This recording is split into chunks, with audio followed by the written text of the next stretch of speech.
સ્વામિનારાયણ ભગવાનની જય. અક્ષર પુરુષોત્તમ મહારાજની જય. ગુણાતીતાન સ્વામી મહારાજની જય. ભગતજી મહારાજની જય. શાસ્ત્રીજી મહારાજની જય. યોગીજી મહારાજની જય.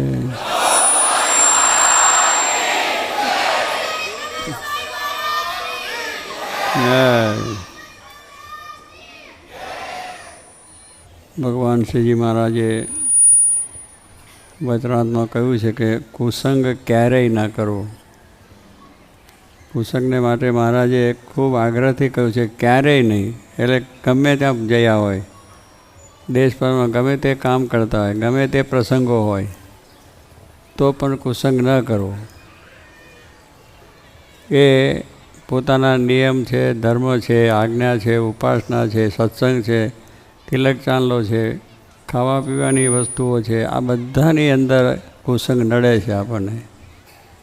એટલે એ માટે મારે કે આ બધા જ પ્રસંગોમાં ગમે ત્યારે પડે જો કુસંગનો યોગ થાય તો આ બધા નિયમો આપણા નકામા થઈ જાય.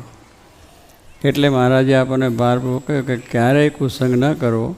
આવા તો ઘણા આ સંવાદો તો આપણે કર્યા છે અને જોયા છે, અને ઘણા ઠેકાને આપણે પ્રસંગો પણ જોયા છે કે જરાક સ્વામી કહે છે કુસંગનો પાસ અડી ગયો, એના કુસંગીની સાથે ઘડીક બેઠા અને જરા વાત સાંભળીએ તો પણ આપણું મન ફરી જાય. કેટલીક વખત આપણને એમ હોય છે કે હું તો બહુ જ મક્કમ છે, મારી નિષ્ઠા, મારી સમજણ, મારે જેવું માળા ફેરવું છું, પૂજા કરું છું, તિલક કરું છું, મંદિરમાં જાઉં છું, આ બધું હું બરાબર કરું છું, એટલે મને કંઈ કોઈ જાતનું થાય એમ નથી. પણ જ્યારે આપણે જોઈએ છીએ કે આવા ઘણા પ્રસંગોમાં આવી દ્રઢતાવાળા માણસોનું મન ફરી જાય છે અને એ કુસંગે ચડી જાય છે, એમાં બરબાદ થઈ જાય છે. પૈસે, ટકે, સમૃદ્ધિથી, આબરૂથી બધી રીતે થઈ જાય છે. આવા આપણે ઘણા દાખલા વાંચીએ છીએ, જોઈએ છીએ, સમજીએ છીએ, પણ સમય આવે મિયાં ફસકું થવાય છે. એમ તે ઘડે પેલાનું થઈ જાય, અરે ભાઈ ગમે તે હોય, પણ જ્યારે આપણે આપણા નિયમોની અંદર દ્રઢતા રાખવી છે તો કોઈ ગમે એટલી સારી વસ્તુ આપણને આપે તો નહીં જોઈએ, કુસંગ વસ્તુ લેવા દેવી નહીં. કારણ કે એ આપણા કુસંગને પાળવા માટેની વાત શું છે. એ લાલચો આપે, આપણને ફાયદા બતાવે, આપણને કંઈક બીજી રીતે પણ આ કરે, પણ એને મૂળ વસ્તુ છે કે તમે સત્સંગમાંથી પડો. તમારો સત્સંગ ન રહે એ માટે આ બધા પ્રયત્નો હોય છે. આજે દુનિયાને મહારાજે કહ્યું કે આ સત્સંગ કોઈને ગમતો નથી. મેં કહ્યું કે સત્સંગ કોઈને ગમતો જ નથી, કારણ કે આ નિયમ પાળવું પડે, બરાબર રીતે આપણે મહારાજને પાઠ, પૂજા, સેવા બધું કરવું પડે, એ કોઈને નથી. આપણા કુટુંબીઓને પણ ગમતો નથી. કુટુંબીઓને પણ થાય કે ના આ સત્સંગ શું કરો છો, આખો દાડો મંદિરમાં, બીજામાં, ત્રીજામાં, સત્સંગમાં જવું, પાઠમાં જવું, મંડળમાં જવું, અને આ બધું કરવું એ શું છે. કારણ એમને પણ ગમતો નથી. સ્વામી કંઈ સગા સ્નેહીઓને પણ ગમતો નથી. બધાએ તમને અંતરાય કરે છે કે તમે ના જશો, મંડળો ના જશો, આમ ના કરો, તેમ કરશો, એ આપણું કામ નથી. ખરેખર રાજાના માણસને ગમતો નથી. બીજા માણસો જે છે એને કોઈને ગમતો છે. સત્સંગ એક જીવને ગમે છે. ઇન્દ્રિયો અંતસ્કરણને પણ ગમતો નથી. આપણી ઇન્દ્રિયો છે ને એને નથી ગમતો. આંખે જોવાનું સંયમ હોય, પણ જ્યારે ટીવી ઉપર બેઠા હોય તો કંઈ વિવેક રહે નહીં. કારણ કે તરત જ આપણી ઇન્દ્રિય છે ખેંચાઈ જશે એની અંદર. તમે બહુ મક્કમ રાખે, નથી જોવાનું, આંખ મૂકીને બેઠા હોય ને તો એ જરાક ઓ સરસ ચિત્ર આવી ગયું, વાહ ફાઇન છે, આ તો જોવા જેવું છે, જરાક એને આમ થઈ ગયું, એ આપણે સંયમ ન રહ્યો. અને એનાથી ઘણા અનર્થો જોવાથી પણ થાય છે. આપણે એમ ના કે જોવાથી શું થાય, આપણે મક્કમ છે કે આપણે જોઈશું કદાચ તો કહીશું આપણા પહેરી જાય, પણ પેસી જાય છે. તમે જોયું એટલામાં થાય છે. કેટલાક ઝેર એવા હોય છે કે આપણે ખાઈએ તો મરી જઈએ. કેટલાક ઝેર છે એને આમ તમે અડો એટલે તમને ઝેર ચડી જાય. કેટલાક ઝેર છે એને સ્પર્શ કરો તો પણ આપણું એ થઈ જાય. કેટલાક ઝેરને તમે આમ જુઓ ને તોય ઝેર ચડે છે. આવા બધા પણ ઝેર છે અને એ બાબત બધા લોકો જોવે છે. જોવાથી જ તમને બીજું કંઈ નહીં. અને જોવાથી જો આપણે વાત જાણીએ કરીએ, અત્યારે જે ટીવી આવે છે, ઈમેલ આવે છે, બીજું એ તે આવે છે, ખાવાનું પીવાનું બધું જે સાંભળ્યું જોયું એટલે તરત વિચાર થયો કરવા જેવું છે. ભાઈબંધ દોસ્તાર મળે, હમણાં હું આવી ગયા ને બધા કે કોણ ભગવાન ક્યાં છે, કોણ જાણે છે, ભગવાનને શી ખબર પડે આપણે, ભગવાન કંઈ જોવે છે? ભગવાનની દૃષ્ટિ આખા અનંત બ્રહ્માંડમાં વસેલી છે. કણે કણની અંદર આ પૃથ્વીના જેટલા કણ છે, રજકણ, એ બધામાં એનો વાસ છે. આપણા શાસ્ત્રો કહે છે કે ભગવાન સર્વમાં વાસ થઈને રહેલા, સર્વમાં રહેલા. ઝાડ છે, પાન છે, પર્વત છે, પશુ છે, પંખી છે, ઝાડ પાન બધું જ જોવે છે ભગવાન. અને એની માટે દ્રષ્ટાંત સ્વામી આપતા હતા કે 2 વિદ્યાર્થીઓ હતા. પછી એના શિક્ષકે એને કહ્યું કે હું તને ફળ આપું છું, તે તો કોઈ માણસ ન જુએ એવી રીતે ખાજો. 2 છોકરા નીકળી પડ્યા. પેલા એ બધા આમ ફરતા જો એક ખૂણો હતો, ત્યાં માણસ કોઈ અવર જવર કશું જ નહીં. ત્યાં આગળ એ પહોંચી ગયો એટલે એને ત્યાં બેઠો. બીજો છે એ પણ એ રીતે ગયો. પણ પેલાને વિચાર આવ્યો કે અહીં તો ક્યાં ભગવાન છે, કોઈ જોતું માણસ જ નથી, તો ભગવાન ક્યાંથી હોય? એને ખાઈ લીધું. પેલા એ ન જ ખાધું. એને થયું કે ના, મને કોઈક જુએ છે. એને એવી દ્રઢતા હતી, પાકું હતું કે કોઈ નથી પણ જોતું, પણ ભગવાન તો જુએ છે. કારણ કે ભગવાનનો વાસ બધે છે. આપણામાં છે, પશુ છે, પંખી છે, ઝાડ છે, પાન છે, એ રૂમની અંદર જે જીવજંતુ ઉડતા હોય એમાંય પણ વાસ છે. કીડી મકોડીની અંદર પણ ભગવાનનો વાસ છે. આ જો આપણને બરાબર સમજાયું હોય તો કોઈ દાડો વિચાર ના હોય કે આ હું ખોટું કરું. અગર ગમે એટલા પૈસાનો લાભ થતો હોય તો એ ના કરે. આજે માણસ છે તમને લલચાવીને તમારે પાડવા છે. દારૂ તમે ના પીતા હોય તો પણ તમારા માટે બાટલી ધરી દે, મફત, ફ્રી ઓફ ચાર્જ. સિનેમાની ટિકિટ તમારા માટે લઈને ઊભો રહે કે એટલો આ તમે ખાસ ભાઈ, અને અત્યારે એવો સરસ શો એકદમ છે અને બહુ જોયા જેવો છે ને, આ ટિકિટ તમારા માટે લઈને જ આવ્યો છે, ચાલો જઈએ. પેલો કંઈ મફત મળે છે, પણ મફત નહીં, પણ આપણું જીવ લેવાની વાત છે. પણ ઉપડી જઈએ છીએ ગમે મક્કમ હોય તો, પણ એ વસ્તુ એવી છે એમાં થઈ જાય. તો સ્વામી કહે છે આ પ્રમાણે આપણે કુસંગ લાગતા વાર લાગતી નથી. અને એ કુસંગ થઈ જાય એટલે આપણું પતન થઈ જાય. કારણ કે આપણા નિયમ ધર્મોથી પડ્યા, આપણા પ્રમાણિકમાંથી પડી ગયા, આપણા જે કંઈ સત્સંગ છે, કથા વાર્તા ભજન છે એમાંથી પડી ગયા, મંદિરે જવાનું ભૂલી ગયા, બીજું બધું ભૂલી જ જવાય. પછી ક્યાં ત્યાં જાય બધા. એટલે થોડું પણ એમાં બેસો એવું તરત જુગારમાં બેહો તો જુઓ, જુગારિયા હોય છે ને બધા રમતા હોય, એ અંદરના જ હોય, બધા જુદા ના હોય. પછી અહીંયા પેલો જીતે, પેલો હારે, પેલો જીતે, આમ આવે, બધા પેલો આવે. તો આપણે જરાક વાત જોઈએ એટલે થાય કે મારું અને આવે છે તો મને કેમ ના આવે, એટલે આપણે મૂકવા માંડીએ. તો આ જોયું, સાંભળ્યું, દેખ્યું એમાં ચડ્યું ને, તે ગજવામાં હોય એટલા બધા 50-100 જતા રહે. અને અમેરિકામાં કેશિનામાં જાઓ તમે તો ગજવામાં 1000 પાઉન્ડ લઈને ગયા, $1000 લઈને ગયા, 2000, 5000, 10,000 બધા ત્યાં મૂકીને આવો. કે મારે એમાં કાંઈ જ પૈસો ખર્ચવો નથી. અમારો તો અનુભવ છે. આપણા જેવા છોકરાઓ અમેરિકામાં મારી જોડે ફરતા 10-15 બધા હતા અને બધા સત્સંગી અને બહુ સારા નિષ્ઠાન, પછી બધું સારું હતું. ત્યાં પછી ત્યાં લાસ વેગાસ મોટું શહેર છે, બધું ત્યાં આગળ કેશિનો એટલે જુગારખાનું, જગજગાટ બધી, આખું શહેર તમારા લાગે. અને તમારે જોવાનું મન થાય તો એવા એને થયું કે લાસ વેગાસ નગરી ગયા છે, લાવો જોઈ આવીએ.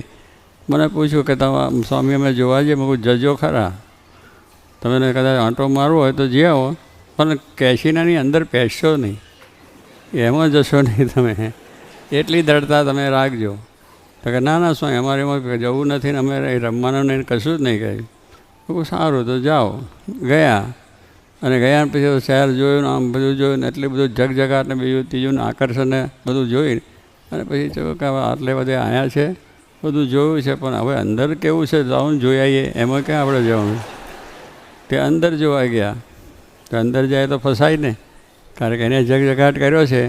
એ કંઈ અમથો ખર્ચો કરતો છે? એ ખર્ચા કરે છે, એ કંઈ અમથો દેખાડવા માટે લોકોને, એમાંથી પૈસા કમાવે છે. અને એટલી બધી સગવડો એ લોકો આપે છે કે તમારી ટિકિટ પહેલેથી નક્કી થઈ જાય અને એની તમને પ્લેનની ટિકિટ પણ થઈ જાય, ત્યાંથી આવે મોટરમાં લઈ જાય, ત્યાં પછી રાખે, જમવા કરવાનું, નાસ્તા પાણી બધું તમને તૈયાર થઈ જાય. તમને કેટલું સરસ લાગે, કેટલું લાગે. અને પછી એને જે રમવાનું છે તે એ પછી લાખ લાવ્યો, 2 લાખ લાવ્યો હોય, 50 લાખ લાવ્યો તો ત્યાં મૂકીને જ જાય. તો એને ખર્ચો પૂરો ભલે મફત કર્યો, આપણે જેને આપણે માટે કેટલી બધી ભાવના છે ને, એની ભાવના નથી, તમારા ખિસ્સા ખાલી કરવાની ભાવના છે.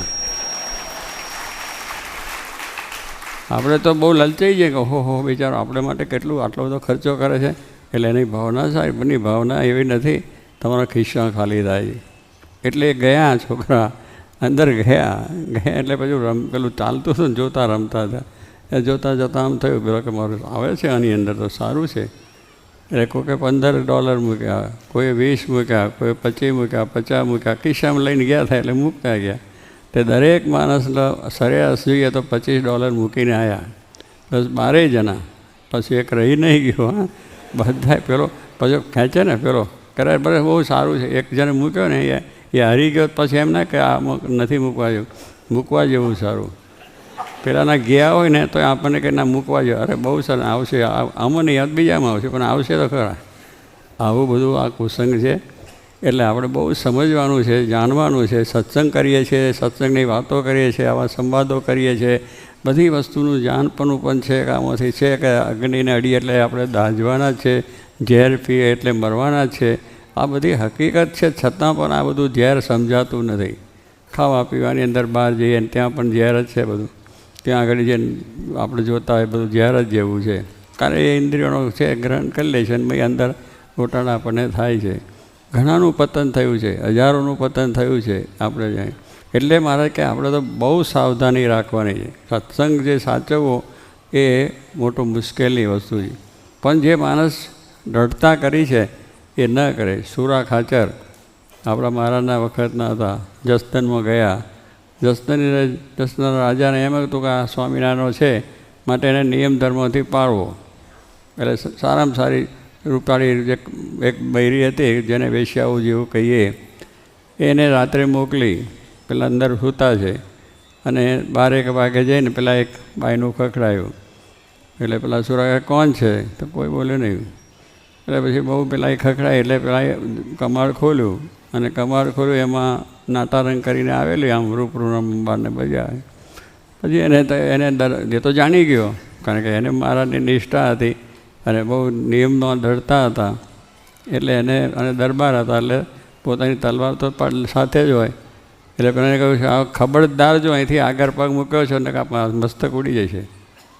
અહીં અમારી અંદરમાં પગ મૂક્યો છે, તારું મસ્તક ઉડી જશે. તલવાર બતાવી દીધી, પેલી નાહી ગઈ. કાયમ કે માણસ છે તે પાછું દરબારના તરફથી આ બધું રૂપ કમ્પાઉન્ડ થયેલું. આ કમ્પાઉન્ડો ચાલે છે ને એમ લોકો પૈસાની પૈસા આવી રીતે તમને લલચાવ, આવી રીતે તમે ફસાઈ જાઓ છો. પણ સુરો ખાચર ન નમ્યા અને ન થયું. શ્રીજી મહારાજ ત્યાં ગઢડે ગયા, ઊભા થઈને બેઠ્યા કે ખરેખર તમે મારા સાચા ભક્ત, ધન્ય છે તમને કે આવા પ્રસંગે તો ગમે તે હોય થાય, રાત છે, એકલા છે, ત્યાં કોઈ માણસ નથી, કોઈ વસ્તુ નથી, કોઈ નથી, કોણ જોવાનું છે એમ થઈ જાય. પણ એને કંઈ નહીં, કારણ મહારાજની મને આજ્ઞા છે કે મારાથી આ ન થાય. એવી રીતે આપણે સમજવું જોઈએ. તો આપણો ધર્મ સચવાય, આપણા નિયમ સચવાય, આપણી ભક્તિ સચવાય. પણ ન સચવાય જો આવું ના જાણપણું રાખીએ તો. એટલે મહારાજે કહ્યું ક્યારેય કુસંગ કરવો નહીં. શ્રીજી મહારાજે વચનામતના પ્રથમના 18માં પણ વાત કરી. આ કુસંગ ક્યારેય ન કરવો એ વાત કરીને કહે છે કે ઘણા માણસને એમ કે આપણે તો બધું મજબૂત છે, ડર છે, આપણે ત્યાં જઈએ તો વાંધો નહીં, અને કદાચ જઈએ તો જોવામાં શું વાંધો છે એમ માનીને પછી જાય. 7 માળની હવેલી હોય, શ્રીજી મારે દૃષ્ટાંત આપ્યું છે. 7 માળની હવેલી એટલે બધી સારી રીતે ત્યાં ડેકોરેશનવાળું હોય, એનું જે બધી નકશી બક્ષી સારું, અંદરની અંદર બધા ફર્નિચર બધા ગોઠવેલા હોય છે, તકતા બકતા જડેલા હોય છે, અને એ પ્રમાણે બધું ડેકોરેશન સુંદર છે. મંદિર જતાની સાથે આપણું મન ફરી જાય એવું બધું હોય. ફોટા બોટા બધા ગોઠવેલા હોય. આવી 7 માળની હવેલી, અને હવેલીની અંદર એક મોટો હોલ હોય, અને એ હોલની અંદર બધી રીતનું નાટારંગ ત્યાં ચાલતું હોય. માણસો બેઠા હોય, વિષય માણસ એને કહેવામાં આવ્યા છે કે એને વિષયમાં આસક્તિ છે એવા જ ત્યાં જઈને, જે નાટારંગમાં કોણ જાય એવા જ વિષય માનનારા હોય જ જાય. એટલે બધા વિષય બેઠા હોય, પછી બેસ્યાઓ થયકાર થતી હોય, બધી રીતના જલસા થતા હોય, દારૂનો બાટલો પડ્યો હોય, પેલો ઉઠાવીને પીવે, પેલો એને પાય, પેલો એને પાય, અને પેલા વેશ્યાઓ થઈ નાચતી હોય. એટલે પછી જ્યારે એક બાટલો પીએ એટલે પછી ચક્કર થાય કે ન થાય, પછી ભાન ભૂલે બધો, પછી એ ઊભો થઈને વેશ્યાના ગળામાં હાથ નાખીને એ નાચવા માંડે. અત્યારે ડિસ્કોમ થાય છે ને બધા કંઈ, ડિસ્કોમ જાય છે તે જુઓ છો ને તમે, બે જેવા ફરતો હોય એમાંથી બધું થાય છે. એટલે મહારાજ કહે પછી પેલો એની જોડે એ પણ નાચવા માંડે ને એ બારી પ્રેલે, પછી બૈરાને પાઈને બૈરાનું પાછું વટલેલું ટેઠું એ પીવે અને બધું ચાલે. કારણ કે એમાં ખબર નથી પડતી કે હું કયા રસ્તે જયો, કે મહારાજ કે એવું બધું હોય. હવે એવા વખતમાં એ વાતાવરણની અંદર ગમે એવો દ્રઢતાવાળો હોય, મારે દારૂ પીવો જ નથી, ખોટી કલ્પે, અને પીધોય ના હોય, પહેલેથી સત્સંગના નિયમ એટલે પીધો પણ ના હોય, પીવો નથી એવો પણ નિશ્ચય હોય. ભાઈ એમને થયું કે જ્યારે આવું છે, પેલા નહીં કે મેં કહ્યું ને કેશનો જોવા ગયા, જોવામાંથી ભાઈ અંદર બેઠા, એટલે કોઈને એમ થાય કે આમાં જવામાં આપણે શું વાંધો, જોવામાંથી કંઈ ઓછું કહી જાય. કેટલાકને આપણે જોવામાંથી કંઈ ઓછું, આપણું મન મક્કમ હોય તો કશું ના થાય. પણ મહારાજે કહ્યું છે ગમે એવા ધીરજવાળા હોય એની ધીરતા પણ જતી રહે છે. સૌભરી ઋષિ છે એને પોતે તપ કર્યું 60,000 વર્ષ સુધી, આટલા ગરા પાણી સુધી ન કર્યું, શરીર બધું માછલા ખાઈ ગયેલા, એવી બધી દશા થઈ ગઈ હાઉસ. અને પછી ત્યાં માછલો અંદર હોય ને, એટલે એમનું જરા એકબીજા સ્ત્રી પુરુષનું મન એટલે માછલાની રીતે બધું જોયું. એ જોયું એમાંથી એમને વિચાર આવ્યો કે ચાલો આ સુખ તો રહી ગયું, આ તો લીધું જ નથી આપણે, આ તો કોઈ દુર્લભમાં દુર્લભ સુખ છે, ભગવાન કરતાં અધિક સુખ આ છે. એટલે તે ઘડે એવું થઈ જાય. એટલે એને એ તપ કરતાં નીકળ્યા બહાર અને બધે પછી ગયા, અને એમાંથી એમની પ્રતિષ્ઠા જતી રહી, અને મિથુનમાંથી એમને પણ પરણવાનું મન થયું, અને બધી રીતે રાજાની કન્યાઓને પૈણ્યા અને લગ્ન થઈ ગયા અને બધું કામ થઈ ગયું. એટલે કહેવાનું ધીરજવાળો માણસ હોય, આવો તપ કરનાર માણસ છે તો એને ભગવાનની સાથે એકાગ્ર થાય એને માટે જ તપ કર્યું હોય, તો પણ એને આવું થઈ ગયું છે. શાસ્ત્રોની વાતો છે, શાસ્ત્રોની વાતો ખોટી નથી, બનાવટ નથી, હકીકત વસ્તુ છે, આવું થાય છે. આપણે પણ જોઈએ છીએ આવું થાય છે, આપણે જ્યારે કેટલું વાંચીએ છીએ, જોઈએ છીએ, સાંભળીએ છીએ, તો એ આપણે લબ્ધઈએ જ છે એની અંદર. પણ આ વસ્તુનો મક્કમતા આપણે એ રાખવાની કે શ્રીજી મહારાજને રાજી કરવા છે અને શ્રીજી મહારાજની આજ્ઞા પાડવી છે. તો સ્વામી કહે છે એવો ધીરજવાળો હોય, મક્કમતાવાળો હોય, પણ વાતાવરણમાં જાય એટલે થઈ જાય. દારૂડિયા બેઠા હોય એમાં તમે જાઓ તો તમે બાટલી પીતા થાઓ, જુગારીઓ પાસે જાઓ તમે થઈ જાય, આવા ભ્રષ્ટાચાર કરતા હોય તો પણ તમે એમાં લપ થઈ જાઓ. અને તમને યુક્તિ પ્રયુક્તિથી એ બધું એવું બતાવી દે ને એવું થઈ જાય તો તમે આખું ભાન ભૂલી જાઓ.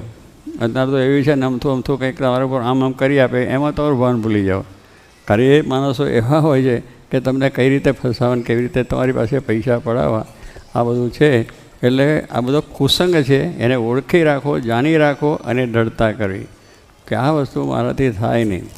ઝેર છે એને ઝેર તમે જાણ્યું છે, હવે એ ઝેરને તમે સાંભળ્યું જ છે, હજુ એને કંઈ જોયું નથી, એનો સ્પર્શ કર્યો નથી, એનો અનુભવ નથી કર્યો, ખાધું નથી, તો પણ ઝેર શબ્દ સાંભળીએ છીએ ને ત્યાંથી જીવન એક થાય છે. ઝેર અડાય નહીં, જોવાય નહીં, કરાય નહીં, એવું થાય છે. કોઈક આપે એક 1,000, 2,000, 5,000 રૂપિયા આપું, આટલું ઝેર પી જાઓ, પીવો ખરા? કેમ? તેગડે નહીં થાય. પેલું પાર્ટીમાં જે હા લે તરત લાય ભાઈ બાટલી પી લેવું, પણ ત્યાં તરત માથું ધુનાવી દે છે કે સારું મરી જવાનું આ તો છે. એવું દ્રઢ થઈ ગયું છે. હા, દ્રઢ થઈ ગયું છે કે ઝેર એ પીવાથી મરી જવાય છે.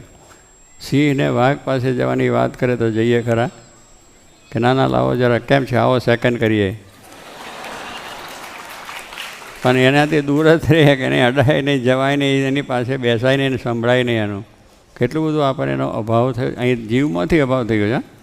આપણે જોયું નથી એવું, પણ છતાં એ આપણને મારી નાખે છે એવું જોયું નથી, પણ છતાં આવો અભાવ થઈ ગયો છે. ઝેરનો અભાવ છે, ત્રણેય અવસ્થામાં અભાવ થઈ ગયો છે કે આ ન જ થાય, ગમે એટલું થાય તોય પણ એવો અભાવ આ સ્વામી કહે છે આપણે થવો જોઈએ. જગતનો અભાવ, પંચ વિષયનો અભાવ છે, આ બધા જે દોષો અને સ્વભાવ છે, વ્યસનોનો છે, એ બધો અભાવ એવો થયો છે કે આપણે માટે ઝેર છે. એટલે એને આપણે અડાય નહીં, જોવાય નહીં, સ્પર્શ થાય નહીં, એનો ભોગ થાય નહીં. આ બધી વસ્તુની દ્રઢતા જે છે એ આ કામ કરી શકે છે. કેમ ભગવાન શ્રીજી મહારાજ આવ્યા, એવા 500 સંતો થયા. હવે એમની આગળ પણ ઘણા આવા, પણ છતાંય મક્કમ રહ્યા. એમનો બ્રહ્માંડ સ્વાયની વાતો છે, બીજા સંતોની છે, કે હવે બધાની અંદર છે. હરિભક્તોમાં કહ્યું એમ સુરા ખાચરની પણ વાત કરી. એટલે કહેવાનું શું છે કે આવા બધા પ્રસંગો છે, જોયા છે, માટે આપણે એમાં લલચાવવું નહીં. આપણે આવા સંવાદો કરીને દ્રઢતા આપણા જીવમાં કરવી જોઈએ.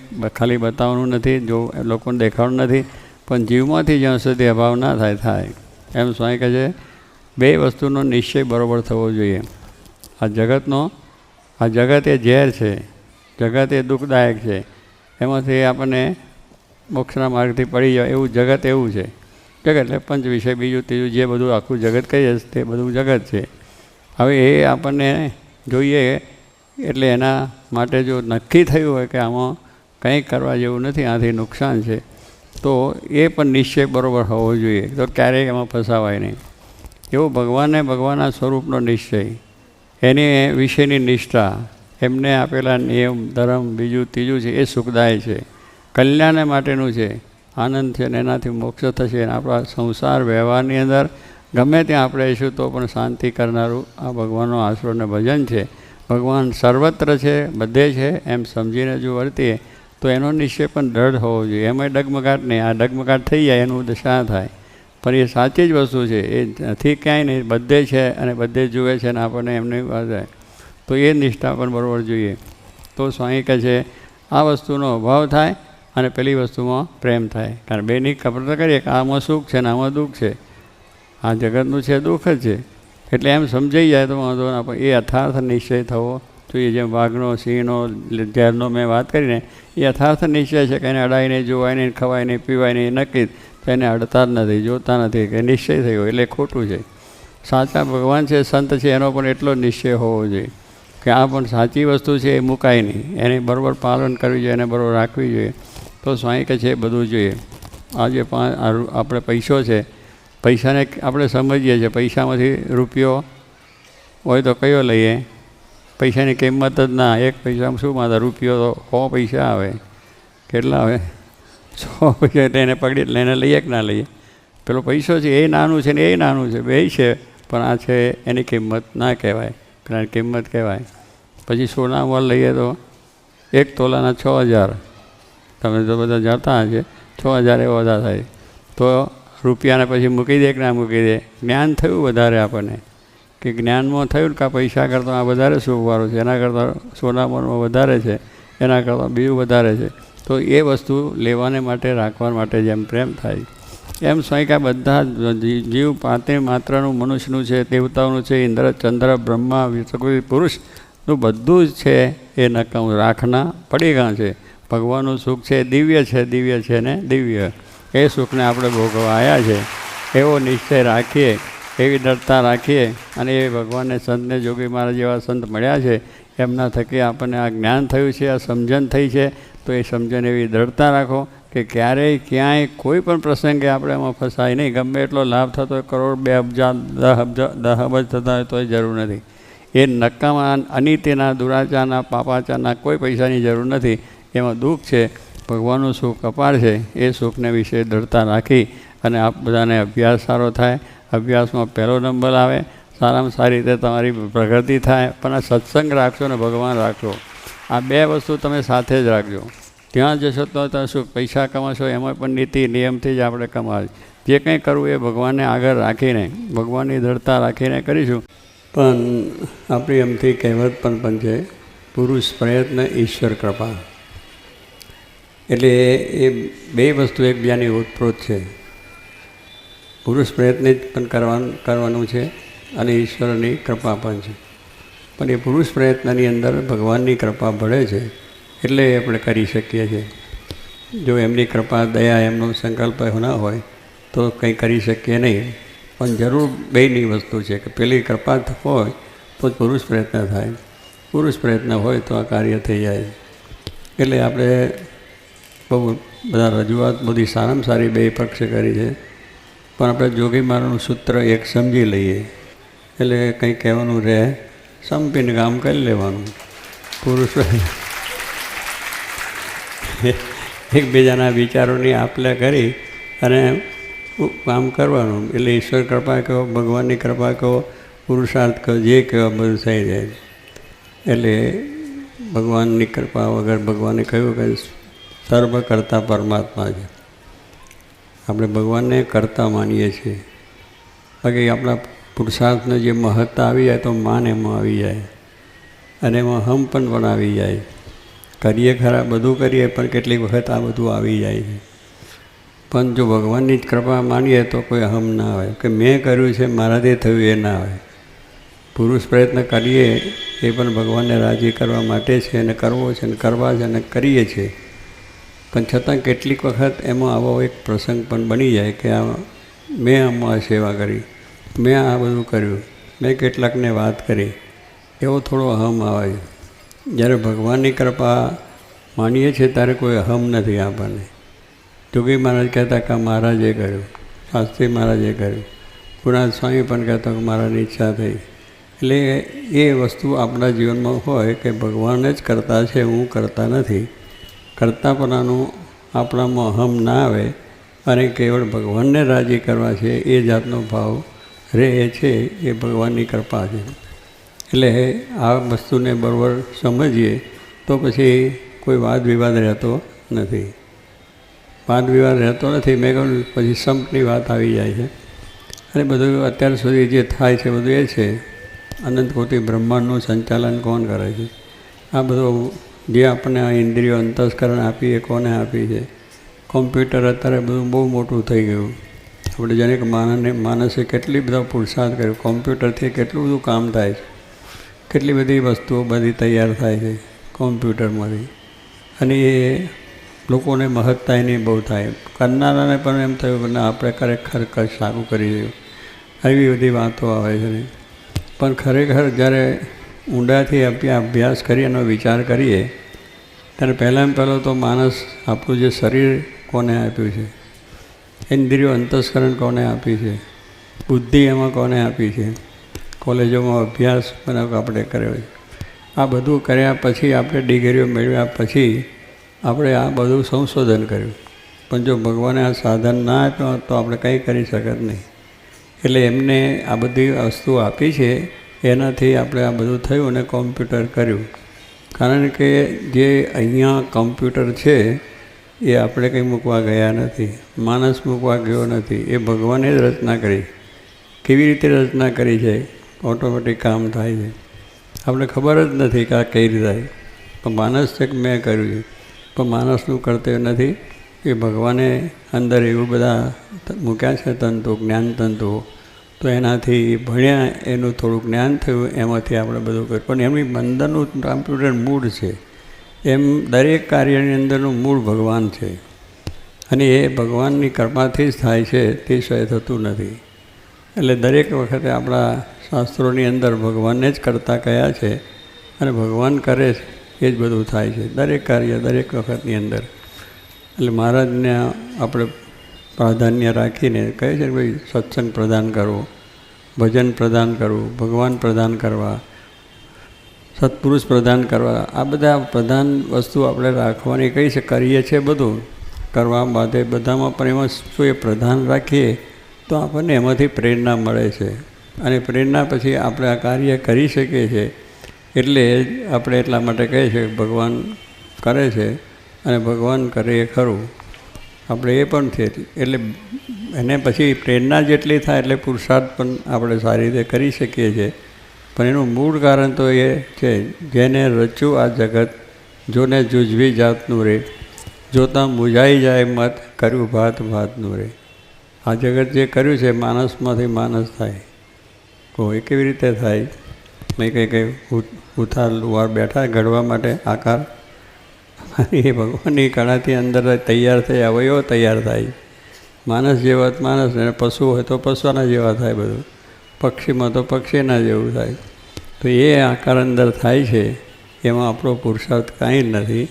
ભગવાનની કૃપા થાય છે, એમની દૃષ્ટિથી આ બધું કાર્ય થાય છે. અને એ પ્રમાણે થાય. આંખમાં પ્રકાશ કોને આપ્યો, કાનમાં સાંભળવાનું કોને આપ્યું, આ બધી વસ્તુ જીભથી આપણે ત્યારે બોલીએ છીએ, એ બોલવાનું કેવી રીતે થાય છે એ કોણ કરે છે. એટલે શું કે જ્યારે આપણે ઊંડા ઉતરીએ આ તત્વની અંદર ત્યારે ખબર પડે કે આ બધું ભગવાનનું છે.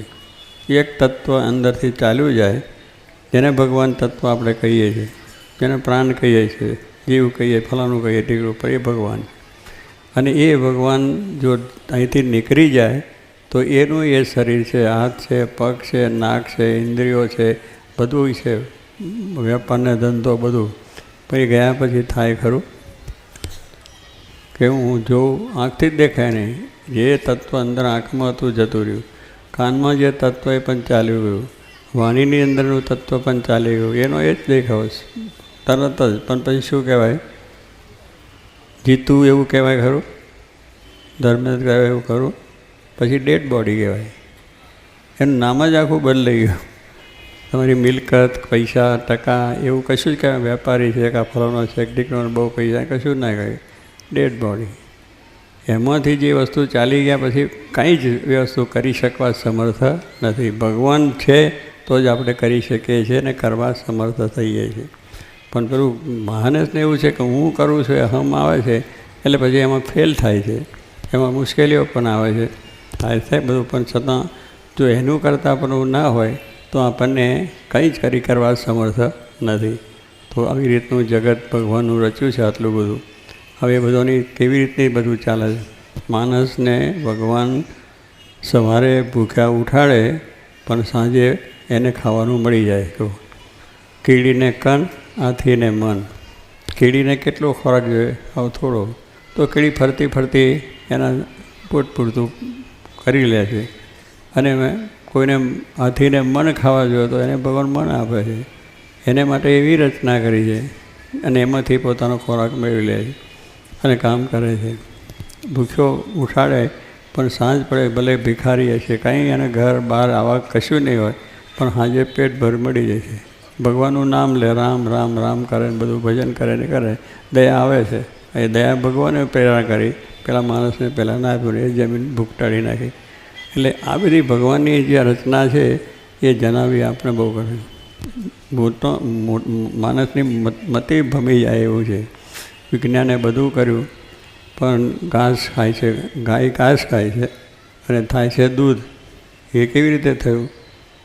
તને જે તો ખબર પડે એમાં પડે? હા, એટલે એ પણ આ તો કહું છું, ઘાસ ખાય છે, અનાજ ખાય છે અને દૂધ કેવી રીતે બની જાય? અને એવું સરસ મીઠું મધુરું રિયાજ કરીએ તો એ છે માણસની અંદર ખાય છે. અને પછી એનો ખોરાકનો અંદરથી બધો નિકાલ થાય છે. એ પણ કેવું મૂક્યું? આખી ફેક્ટરીઓ કરીએ છીએ તો એના ઉપરથી થઈ છે, અંદરની ફેક્ટરીથી. તો એને જે ખાઈએ છીએ એ જે કચરો છે એ ઝાડા માટે ચાલ્યો જાય, પેશાબ પાણી માટે ચાલ્યો જાય. એટલે એનું પણ સાધન રાખ્યું. આપણે ફેક્ટરીઓ કરીને બધો વિચાર કરીએ પણ એ વિચાર ભગવાનનો આપેલો છે કે હા બધું થાય, શેરડી નાખીએ ને ફાળ થઈ જાય ને બીજું ત્રીજું થઈ જાય. પછી ભગવાને અંતર કરેલું, એના ઉપરથી અંતર ચાલે છે. ત્યારે જો એ વિચાર પણ આપણે છે કે ભગવાને એવું કર્યું છે કે આપણું બધું શરીર સારું રહે, બધું કાર્ય થઈ જાય. અને એને અંદર લોહી બને છે. હવે લોહી બનવા માટે અનાજ ખાઈએ છીએ, ખોરાક ખાઈએ છીએ અને લોહી અંદરથી બને છે. અને લોહી વગર આપણે રહી શકીએ નહીં. લોહી જો પડતું બંધ થઈ જાય એટલે ખલાસ થઈ ગયું. પછી એવું જે અત્યંત જરૂરી વસ્તુ છે ભગવાને પણ આપી છે, આપણા શરીરને બધું બનાવ્યું છે. એટલે આવી રીતે જેના બધી વસ્તુનો વિચાર કરીએ તો ભગવાન વગર કંઈ નથી. મોહે તો તું હિ એક આધારા.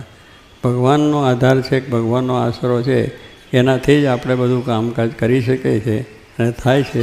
તે સિવાય થઈ શકતું નથી. એટલે આપણા જીવનની અંદર, શાસ્ત્રોની અંદર અને બધા અત્યાર સુધી માનીએ છીએ કે સર્વ કરતા પરમાત્મા છે, એ જ બધું કરે છે. પૈસા આપણને આપે છે, શરીર સારું રાખે છે, સારા કાર્યો કરી શકે છે, એ ભગવાન જ કરે છે. એ આપણે કરાવે છે એમની દયાથી અને આપણને થાય. તો કહેવાનું શું છે કે ભગવાનની મરજી સિવાય કંઈ થઈ શકતું નથી, હકીકત છે. પણ પુરુષ પ્રયત્ન એ પણ જે કરાવે છે, આપણે સમર્પણની ભાવના જે આપણને થાય છે કે આપણે સારું કરવાનું જે થાય છે, કે સારું કાર્ય કરીએ છીએ એ બધાની અંદરની પ્રેરણા એમની છે, એમની જ રચના છે બધી. પણ એ રચનાને આપણે જાણતા નથી એટલે જ આપણે થાય છે કે હું મારું થઈ જાય છે અને એ થાય છે. તો એટલા માટે મહારાજ કહ્યું કે આપણે દેહભાવને ટાળવાનો છે. આ દેહભાવને લઈને હું મારું થઈ જાય છે, દેહભાવને લઈને આપણને અહમ આવી જાય, દેહભાવને લઈને આપણે ન કરવાનું પણ થઈ જાય. મને કહ્યું, મને મૂર્ખ કહ્યો, ફલાણું કહ્યું, પણ સ્વામી કે આત્મા મનો તો આત્મામાં કંઈ છે જ નહીં, એ મૂર્ખે નથી, ગધેડોય નથી, એને કંઈ બીજી વસ્તુ નથી. પણ પેલો બોલે ત્યારે આપણને ચટકી લાગે છે, એ શું? દેહભાવ છે. એટલે ભગવાનનો ભાવ ભૂલી ગયા આપણે કે ભગવાનની ઈચ્છાથી એ બોલી ગયો છે, આપણે સહન કરો. ને આપણે સંતોએ સહન કર્યું છે, મહારાજની આજ્ઞા, હરિભક્તોએ સહન કર્યું કે મહારાજની ઈચ્છા એ કંઈ આપણે માર્યા કર્યા છે, એ ભગવાનની ઈચ્છા માનીને ચાલે તો સુખ્યા, કોઈ દાડો એ થાય નહીં. એટલે કહેવાનું શું કે જ્યારે સારું થાય છે ત્યારે મેં કર્યું, અને જરા ખોટું થઈ ગયું કે ભગવાને કર્યું, નખો દ્વારી દીધું ભગવાને. ભગવાન કોઈનું નખો દ્વારવા આવ્યા છે ખરા? દરેકના ઉપર એની દયા છે, દરેક જીવ પ્રાણી માત્ર ઉપર દયા છે. દરેકનું કેમ સારું થાય એવો હંમેશા એમને વિચાર છે. આપણે દાડામાં 10 વિચાર ફરે, આનું સારું થાય ને આનું સારું ના થાય, આ દુઃખી થાય ને હવે સુખી થાય, આપણે એવું બધો વિચારો કરીએ. ભગવાન કોઈ દિવસ વિચાર કરતા નથી, બધાનું સારું. જોગી મહારાજ શું બોલતા હતા? ભગવાન સર્વનું ભલું કરો. એમાં કંઈ આવ્યું? ભગવાન જ બધાને સારું ભલું કરે, એક જ વિચાર એમને હતો. આપણે એ છે એટલે આપણામાં એમાં ફેર એટલું છે, પુરુષ પ્રયત્ન બધો કરીએ બધું છે, પણ એ પ્રેરણા વગર થતું નથી. ત્યારે આમ આપણે જાણવાનું છે કે ભગવાનની ઉપરનો ભરોસો એ જ્યારે રાખ્યો તો એનાથી કામ થયું છે. આપણે તો આ જ્ઞાન મહારાજે સ્વામી આપ્યું છે કે આપણે આત્મારૂપ હંમેશા રહીએ, આત્માનો ભાવ હંમેશા રહે. જ્યાં સુધી હું કરી માનશે ત્યાં સુધી ભોગ વિલાસ ભાવે. હું પણ જ્યાં સુધી છે આપણામાં કે હું ફલાણો નાથ છે, ફલાણી જાત છે, ફલાણું નામ છે, હું મોટો વેપારી છે, હું મોટો પ્રધાન છું, હું મોટો પૈસાદાર છું, હું સાયન્ટિસ્ટ છું, બધું આપણે માનીએ છીએ. પણ એ ભાવ છે એટલે સુખ દુઃખ આવશે જ. સુખ આવશે, દુઃખે આવશે. સુખ આવે તો હરખ અને ગયું તો દુઃખ. ભગવાને મારું નખો દ્વાર્યું. ભગવાન એવું કરતા. જોગીમાં એક દ્રષ્ટાંત આપતા કે એક સંતો ગામડે ફરવા જાય તો ખેડૂતની ખેતર હતું, કોસથી પાણી પેલા મોલને પાતા ઘઉં કર્યા હતા એને. એટલે સારા ઘઉં જરા થઈને ડુંડીઓ આવેલી, એને બહુ સરસ દાદુ થયું. સાધુ સ્નાન કર્યા પછી કહ્યું, પટેલ ઘઉં બહુ સારા થયા છે અને ખૂબ સુંદર થયા છે. હા, બહુ સારું તમારે થશે. તો પેલો કહે છે, ભગવાને શું કર્યું? આ મેં કોહ તાણીને આ મહેનત કરી છે, તારે આ ઘઉં સારા થયા છે. એને ન વિચારો કે મારી મહેનતથી થયું છે. પછી આ સંતો તો ગયા, પાછા ફરતા 15 દાડા પછી આવ્યા તો ઘઉંને ડુંડીઓને બધું તૈયાર થયું, પણ પેલો રોગ આવ્યો, ગેરું કહે છે ને. એટલે દાનો ભરેલો હોય, પોચો પડી જાય, કંઈ ખાવાના કામોને ના આવે કશામાં. પછી સંતો નાઈને બેઠા, પટેલ આવો સર, આ ઘઉં સારા હતા ને આવું કેમ થયું? હાવરા હતા ચોળ જેવાને, આ તો પોચા પડી ગયા ને તમારો પાક હવે નહીં થઈ. કે શું કરીએ? ભગવાને નખો દ્વાર્યું. ભગવાને અમારું કંઈ જોયું નહીં, અમે ભગવાને સંભાળ્યા તો એમને.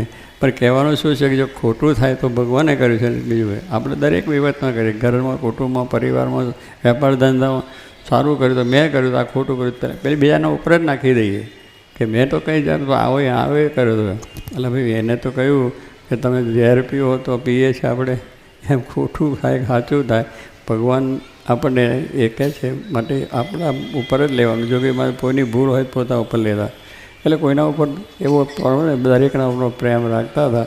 તો આવી રીતનું આપણું આ શરીર મળ્યું છે એ ભગવાનની કૃપાથી મળ્યું છે.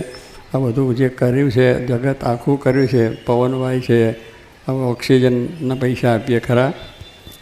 જો ઝાડ વૃક્ષો ના હોત તો ભગવાને કેટલું સુંદર રચના પહેલેથી કર્યું છે કે માણસ થશે તો માણસને આ બધી જરૂરિયાત છે એમ જાણીને એમને વૃક્ષોની વાત કરી. અત્યારે વૃક્ષોનું આપણે નિકંદન કરીએ છીએ, જેનાથી આપણે જીવીએ છીએ, જેને આધારે જીવીએ એનું મારનું કરીએ કે જેને લઈને આપણું કામ થતું એને મારી નાખીએ પછી શું થાય.